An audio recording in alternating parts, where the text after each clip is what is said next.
안녕하세요, 구부입니다. 오늘은 도쿄역과 긴자에 대한 영상을 만들어 왔습니다. 하지만 분량이 너무 많아서 도쿄역과 긴자편을 따로따로 올리도록 할게요. 먼저 도쿄역에 대해서 알아보도록 합시다. 도쿄역은 이런 분들에게 추천드립니다.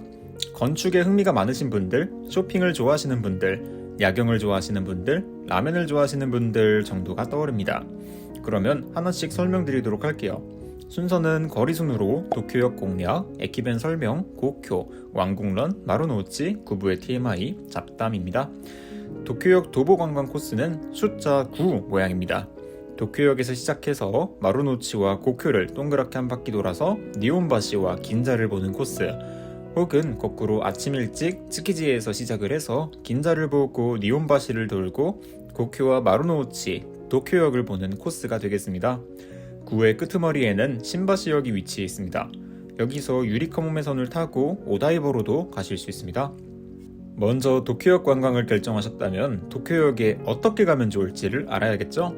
정말 기뻐할 만한 소식은 도쿄역은 도쿄의 모든 지역 중에서 교통의 편리함 하나는 단연코 넘버원이라고 자신있게 말할 수 있다는 점입니다.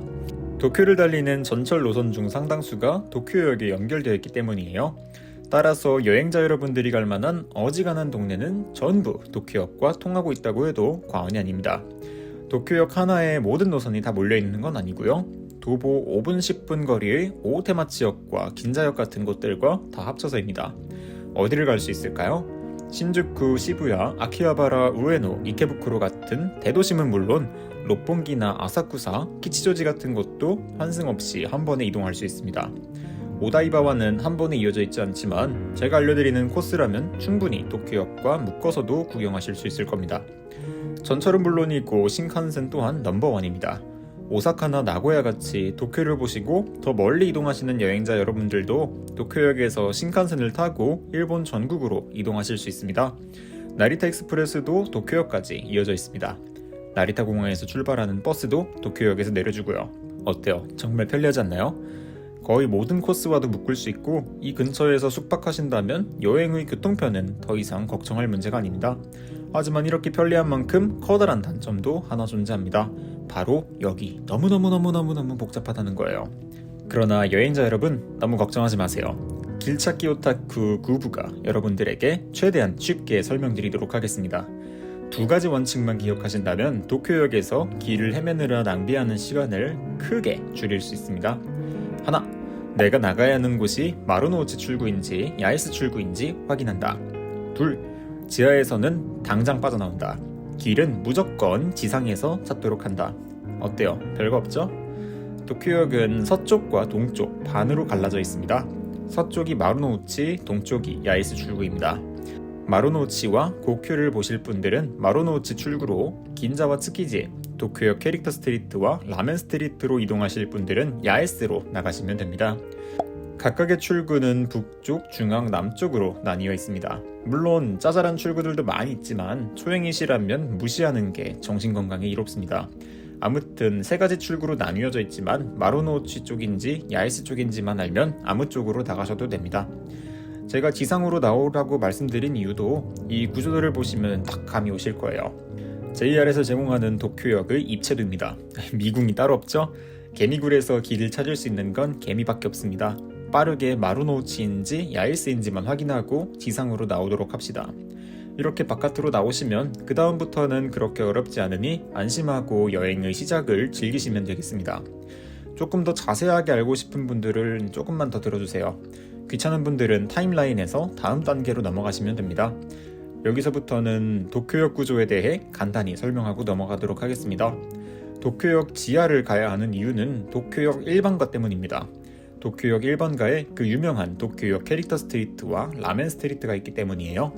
그 위치는 야에스 출구의 아래쪽에 위치해 있습니다. 마루노치 쪽 출구와도 이어져 있지만 공짜로 통과할 수 있는 길은 북쪽 연결 통로 딱 하나입니다. 요거는 지금 지하 1층을 기준으로 설명드리고 있는 거예요. 가로지르기 위해서는 JR 개찰구를 찍고 통과할 필요가 있습니다.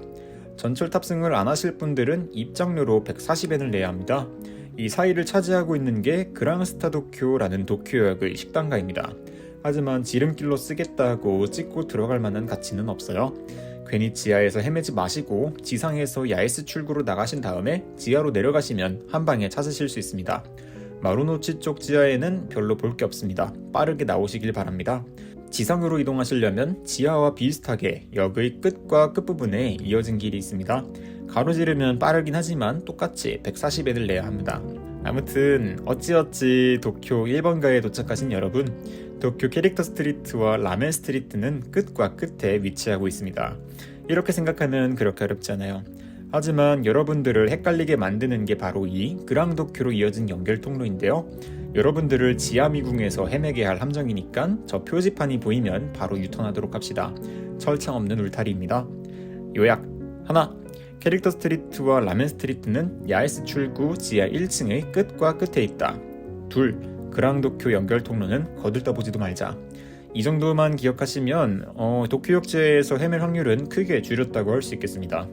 도쿄 캐릭터 스트리트는 포켓몬이나 짱구, 소년점프, 귀여운 일본 캐릭터 등을 팔고 있습니다.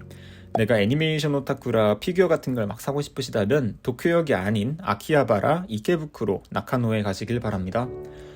분명 라멘 스트리트에서 어떤 가게가 맛있는지 알려달라고 하시는 분들이 계실 텐데요. 여기에 있는 라멘집들은 일본 전국에서도 날아다니는 1티어권 맛집들이니까요. 사진을 보고 딱 끌리는 가게에 들어가셔도 분명 정답이라고 말하고 싶습니다. 아니, 도쿄역의 라멘 스트리트에 한 자리를 잡고 장사를 한다? 이미 인증된 게 아닐까요? 저도 올 때마다 하나씩 먹어보는데 지금 3곳 정도 가봤거든요. 근데 진짜 다 맛있었던 기억밖에 없어요. 라면도 종류별로 있으니 호불호 잘 가려서 원하는 종류로 드셔보시면 좋을 것 같아요. 여러분 마음에 끌리는 메뉴로 합시다. 그러면 기상층은 어떻게 생겼을까요? 에키벤을 드시고 싶은 분들은 도쿄역의 1층으로 오실 필요가 있습니다. 도쿄역 1층에 에키벤을 파는 가게들이 많이 모여있기 때문이죠. JR 개찰구를 찍고 들어오셔야 합니다. 왜냐하면 에키벤은 전철이 아니라 신칸센에서 먹는 도시락이기 때문이죠. 그리고 그 신칸센을 타기 위해서는 JR을 타셔야 합니다. 그래서 JR 개찰구 안쪽에 에키벤을 파는 가게가 몰려있는 것이죠. 처음부터 JR선을 이용하시는 분들은 접근이 편리하겠네요. 밖으로 나가시기 전에 구입하실 수 있으니까요. 아무튼 추천하는 가게는 마쓰리라는 가게예요. 현지에서도 인기 넘버원이고 그만큼 많은 종류의 에키벤을 만들어서 팔고 있습니다. 위치는 도쿄역 1층의 중앙통로에 있어요. 뭘 먹으면 좋을지 못 고르시겠다면 고기 쪽은 gyunikno 도만나카, 생선 쪽은 코보레이 쿠라또 토로사하몬 하라스 야키벤또를 추천드립니다. 역사도 깊고 현지에서도 가장 잘 팔리는 메뉴라고 합니다. 이런 신칸센 모양의 도시락을 파는 집도 있습니다. 2층에는 이제 신칸센이나 JR 전철을 타기 위한 플랫폼이 쫙 깔려 있습니다. 참고로 나리타 익스프레스는 지하 3층 깊이에 위치하고 있어요. 입구는 지하 1층 마루노우치 개찰구 쪽에 붙어 있습니다.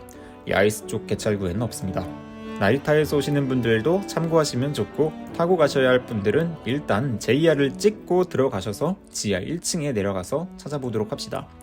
개찰구를 찍고 들어가면 울타리한 양떼같이 어디로 빠져나갈 일이 없으니 길 잃을 걱정은 안 하셔도 좋습니다. 자, 그러면 이제 본격적인 여행을 떠나볼까요?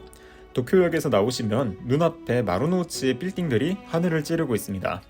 도쿄역에서 사진도 좀 찍고 구경을 하신 다음에 이 왕의 길을 따라서 고쿄 쪽을 먼저 구경하는 코스를 추천드립니다. 왜냐하면 마루노우치는 해가 좀 떨어지더라도 볼 게 많지만 고쿄는 빨리 해 떠 있을 때 구경하고 다리가 아파올 때쯤 마루노우치로 돌아와서 카페에서 차 한잔 하면서 쉬기 좋거든요. 그러니 고쿄 쪽을 먼저 이동하도록 하겠습니다. 왕의 길은 도쿄역 정가운데에 일자로 쭉 뚫려 있습니다. 평소에는 보행자 전용 도로이지만 일이 있을 때 일왕이나 외국의 귀빈들이 마차를 타고 지나가는 길이라고 하네요. 고쿄는 한국어로 왕궁, 즉 일본의 왕이 살고 있는 곳입니다.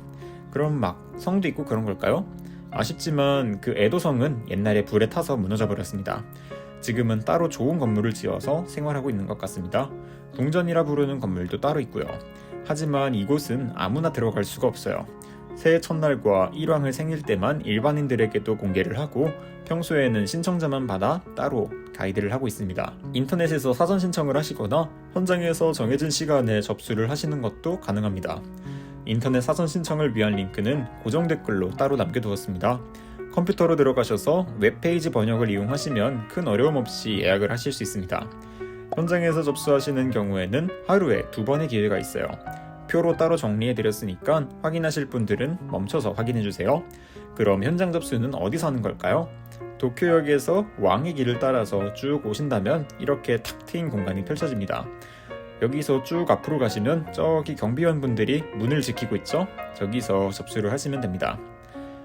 귀찮아. 그렇게까지 해서 꼭 보러 갈 필요가 있을까? 하시는 분들, 공짜로 마음 편히 들어가서 둘러볼 수 있는 곳도 물론 있답니다. 아까 보여드린 거기서 오른쪽으로 쭉 가다 보면 또 이런 문이 나올 거예요. 여기가 고쿄 히가시교엔입니다.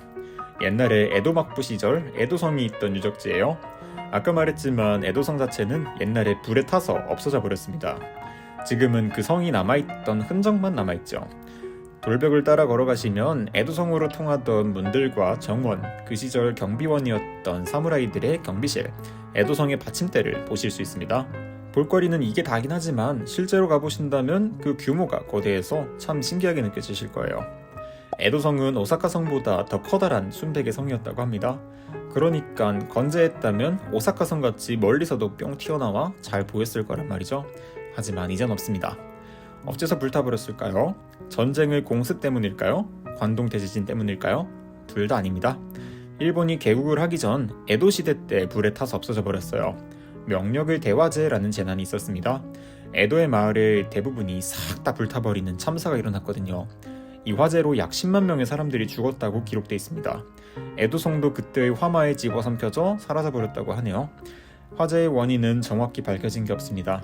여러 가지 설만 들고 있을 뿐이에요. 하지만 어째서 성을 다시 짓지 않았을까요? 기록에 의하면 다음과 같습니다. 에도성은 에도막부 군사력의 상징이었대요. 하지만 일본을 통일하고 평화를 찾은 에도 시대 때 그런 군사력을 더 이상 어필할 필요가 있을까? 하는 의견이 힘을 많이 받았나 봐요.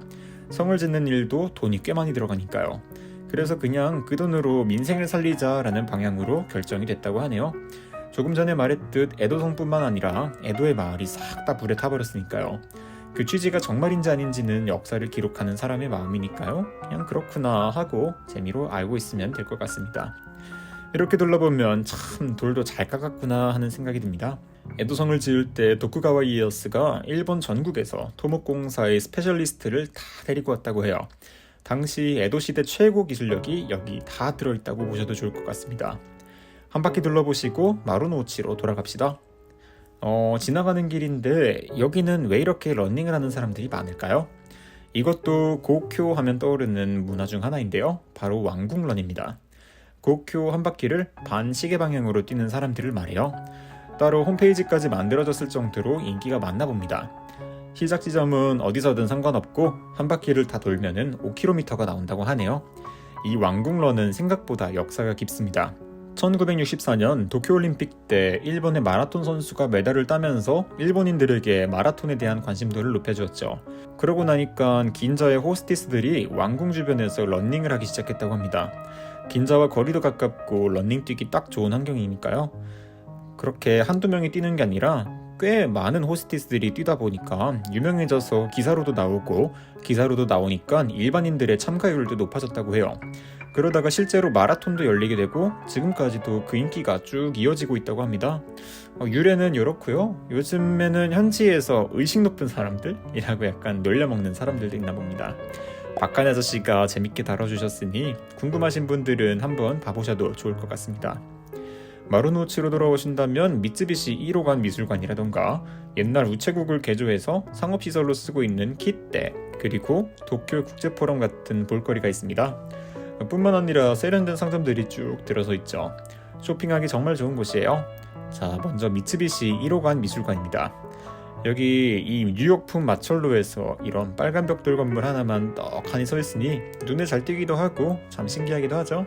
옛날에는 여기가 한블록 영국이라고 불릴 정도로 지금 우리가 보는 이 벽돌 건물들이 쫙 늘어서 있었다고 해요.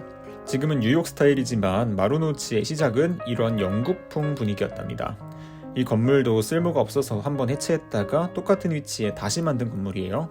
그 당시에 썼던 재료들을 잘 가지고 있다가 다시 사용해서 지은 것도 하나의 특징이죠. 안에는 미술관과 카페가 있어요.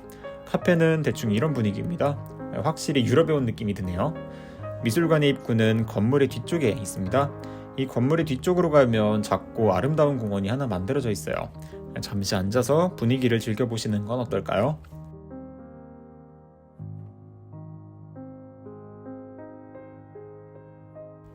그 옆의 빌딩 사이의 길을 걸어보도록 할까요?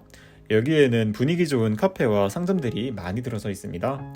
겨울이 아닌 조금만 더 따뜻한 계절에 오신다면 나뭇잎 사이로 떨어지는 햇빛을 받으며 뉴욕에 온 느낌으로 브런치를 즐기실 수 있을 겁니다. 이 동네가 이렇게 발전한 이유만 살짝 설명드리고 넘어갈게요. 원래 이 동네는 회사들만 잔뜩 있는 잘나가는 오피스가로 굉장히 유명한 곳이에요. 옛날에는 이런 상점도 없이 전부 다 회사 사무실이었다고 합니다. 그러다 보니까 주말이나 빨간 날에 회사원들이 출근하지 않으면 도시가 텅 비어버리는 고스트타운이 되어버리는 문제가 생기기 시작합니다. 그 문제를 어떻게 해결하면 좋을까 고민을 한 결과 이렇게 빌딩의 아래층에 벤치와 테이블을 놓고 분위기 좋은 카페도 만들고 여러가지 상점과 백화점들을 오픈하는 것으로 휴일에도 많은 사람들이 방문할 이유를 만들어줬죠. 그렇게 도쿄역 앞까지 걸어오시면 키테라는 우체국 빌딩이 자리를 잡고 있습니다. 실제로 옛날부터 우체국 건물이 있던 곳이고 현재도 1층에서 우체국 업무를 보실 수 있습니다. 키테는 한국어로 우표라는 뜻이에요. 우체국 건물에 딱 어울리는 이름이죠. 안에 들어가 보시면은 이렇게 내부도 엄청나게 이쁘고요. 수많은 편집숍이 한번 둘러보라고 이렇게 자태를 뽐내고 있습니다. 기념품이나 지인들 선물을 사가기 딱 좋은 곳이라고 생각을 해요. 이런 쇼핑센터로서의 역할도 크지만 가장 주목해볼 포인트는 바로 6층에 있는 옥상 정원이에요. 여기 옥상 정원이 유명한 도쿄역 사진 스폿이거든요. 입장이 무료인 것도 커다란 장점이고요. 야경이 또 이렇게 이쁘답니다. 다 야근하는 회사원들의 반짝임이겠지만요. 또 유명한 포인트로 저기 저 까만색 신마루노우치 빌딩 7층 테라스도 유명한데요. 현재 테라스 리모델링 공사가 올해 봄까지 진행될 예정입니다. 그리고 4층에 가보시면 옛날에 우체국장이 쓰던 사무실이 전시되어 있습니다. 사진 찍고 구경하기도 좋고 잠시 앉아서 쉬어가기도 괜찮은 곳입니다. 마지막으로 알아볼 포인트는 도쿄 국제포럼입니다. 미쯔비시 미술관 근처에 있는 곳이고요. 마루노치를 보시고 긴자로 가시는 분들은 지나가다가 볼 수 있는 건물입니다. 예전에 제가 하라주쿠 편에서도 잠깐 이야기를 한 적이 있는데요.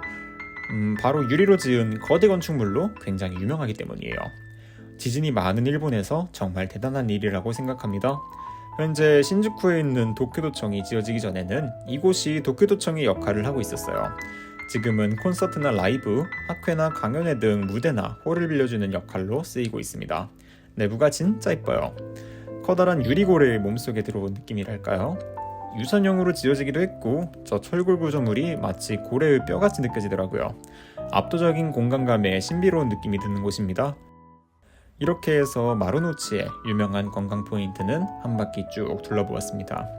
여기서부터는 9부의 TMI입니다. 마루노치에 이렇게 미쯔비시 같은 재벌들의 빌딩이 들어올 수 있던 이야기가 또 참 재밌거든요. 이런 회사 건물들이 생기기 전에는 이곳이 군부대였대요. 맞아요. 또 그놈의 군대 이야기예요. 그런데 왕궁 앞에 군인들이 총 들고 지나다니면 동네 분위기 흉흉하다고 롯봉기로 이사를 시켜버려요. 지난번에 올린 롯봉기와 이어지는 내용이죠. 그런데 군부대가 이사하는 게 또 한두 푼 들어가는 일인가요? 이것도 돈이 많이 들어가는 일이죠. 그래서 어떻게 해결을 했느냐? 세금을 많이 걷었을까요? 아닙니다. 땅을 팔았어요. 군부대가 있던 땅을 민간에게 팔아서 그 자금으로 롯봉기로 이사를 갔습니다.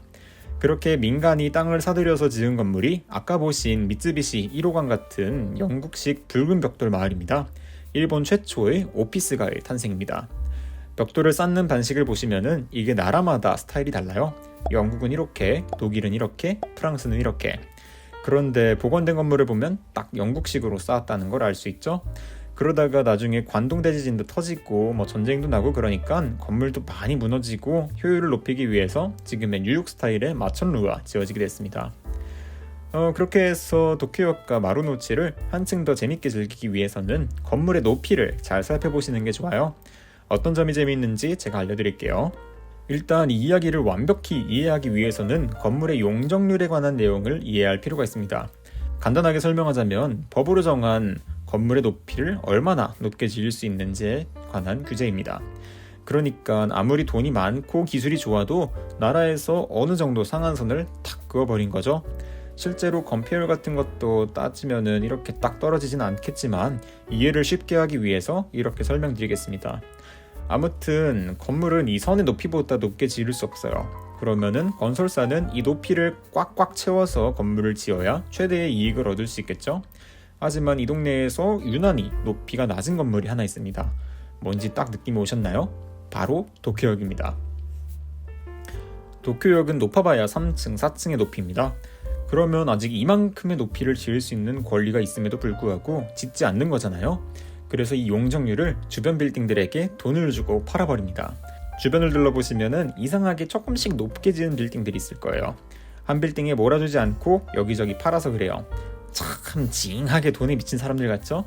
하지만 어쩔 수 없이 그럴 만한 이유가 있었거든요. 바로 도쿄역 복원에 들어가는 돈을 마련하기 위해서였어요. 도쿄역은 2차 대전 때 공습을 맞고 머리가 홀랑 날아가 버립니다. 지붕이 없어진 거죠. 전쟁이 끝나고 대충 지붕 역할을 할 만한 걸 씌워서 사용하고 있었는데 아무리 봐도 좀 그렇잖아요. 역사적으로도 중요한 건물인데 취급이 너무했죠? 그래서 복원을 하기로 결정이 됩니다.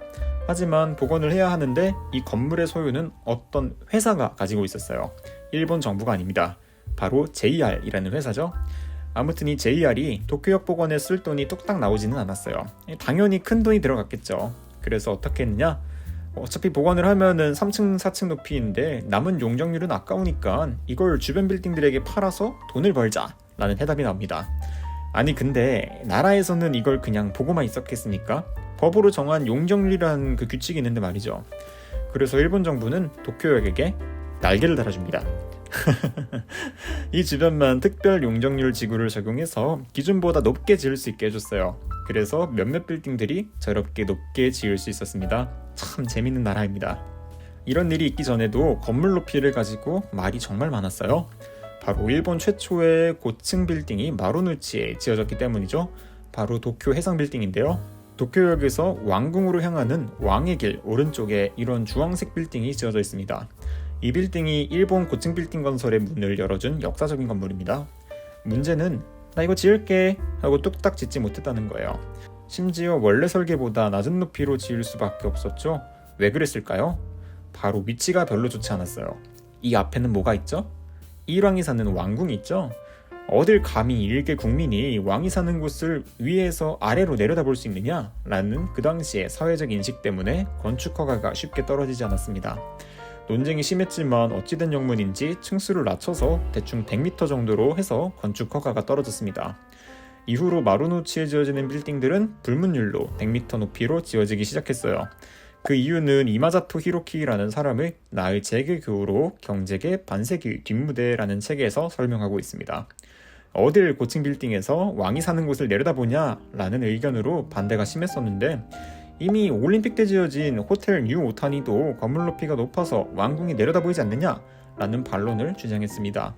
그런데 당시 총리였던 사토 에이사쿠와 이마사토 씨, 뉴 오타니 호텔은 왕국의 뒷문 쪽이 아닙니까? 불만 있으면 뉴 오타니랑 똑같은 높이로 짓던가 하세요 라는 느낌으로 안돼 돌아가 를 시전했다고 합니다. 그러다가 중간에서 중재를 해서 도쿄 해상의 32층과 호텔 유오타니의 17층을 더해서 반으로 나누면 반올림해서 25층이니까 이걸로 퉁치죠 해서 결국 합의를 보게 되었습니다.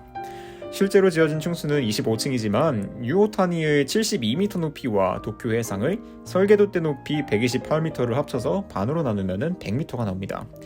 아무튼 허가는 허가인데 왕궁의 앞이다 보니 특별 미관지구 그런 게 또 걸려 있어요.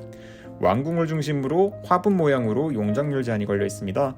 그래서 왕궁의 바로 앞에 있는 건물의 높이는 31m, 그 다음은 100m, 그 뒤로는 더 높은 빌딩들 이렇게 무지개 떡같이 옛날 건물 위에 또 새로운 건물을 올린 흔적들이 남아 있습니다. 근데 왜 맨 앞에 높이는 31m죠? 이 높이가 옛날에 딱 100척이었기 때문입니다. 이렇게 해서 오늘의 TMI는 마치도록 하겠습니다. 이런 역사를 알고 구경해보시면은 그냥 와 멋있다 하던 것들이 그래서 그런 거구나 하면서 한층 더 재밌게 즐기실 수 있을 겁니다. 유익한 정보가 되면 더할 나위가 없겠네요. 긴 내용 끝까지 들어주셔서 정말 감사합니다. 간단한 잡담으로 마무리를 하겠습니다. 여행 유튜버로서 좋은 여행이란 뭘까 고민을 많이 해봤습니다. 그렇게 내린 결론이 최고, 최단, 최선 등 이 최를 쫓지 않는 것, 넘버원에 집착하지 않는 것입니다. 이게 무슨 소리냐 하면은 목적지까지의 최단 거리, 식당이나 일정의 최고의 선택, 이런 것들을 의식하지 않는 것입니다. 이 넘버원을 의미하는 최라는 글자는 사람들의 마음을 갉아먹거든요. 그렇다고 최가 나쁜 것은 아닙니다. 좋은 것을 의미하는 선도 아니죠. 그저 넘버원이라는 독립적인 가치입니다. 넘버원은 사람을 홀립니다. 사람들에게 대단한 가치를 주거든요. 그러나 여러분이 내린 그 선택, 정말 그것이 최선의 선택이었을까요?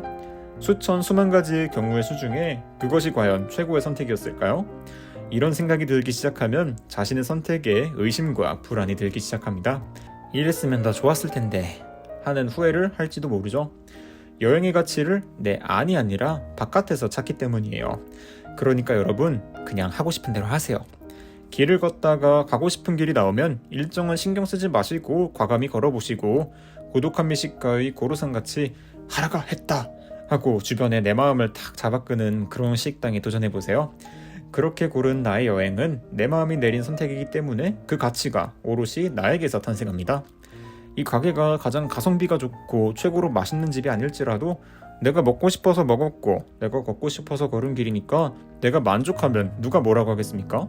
그러니까 여러분, 일정에 집착하지 않아도 돼요. 꼭 최단 거리로 걷지 않아도 좋아요. 어떤 우연이, 어떤 풍경이, 어떤 추억이 여러분들을 기다리고 있을지는 아무도 모르는 거니까요. 그게 남들과는 다른 나만의 여행인 거니까요. 여러분들이 하고 싶은 대로 하세요. 오늘은 여기서 끝내도록 하겠습니다. 구부였습니다.